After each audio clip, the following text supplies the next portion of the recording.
बाबा दुआरी के जाला सब दुखवा मिट जाला। गंगा जी से जल उठा के बाबा भोले पे चढ़ेला। कोरोना के डर बुझाला न तन को तोरा सुझाला।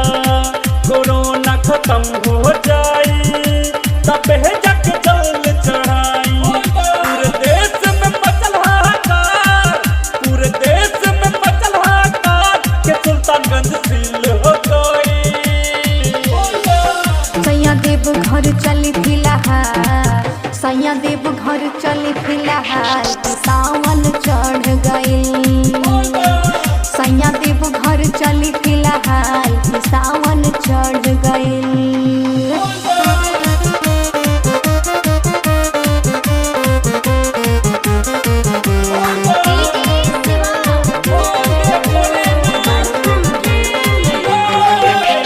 बहुत न बुझे लुरानी चल नहीं लिखे भोले दानी। अगले साल चल चढ़ैहा अब के साल जान बचैहा। सैया मुन्ना बिहारी फैलल बा कोरोना बीमारी। शिव जी हवे विधाता तीनों लोक के दाता।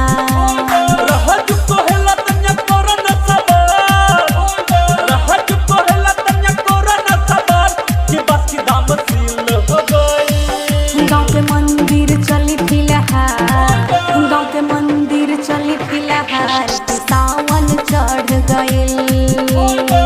सैया देव घर चली फिलहाल सावन चढ़ गइल। अब जल्दी चली।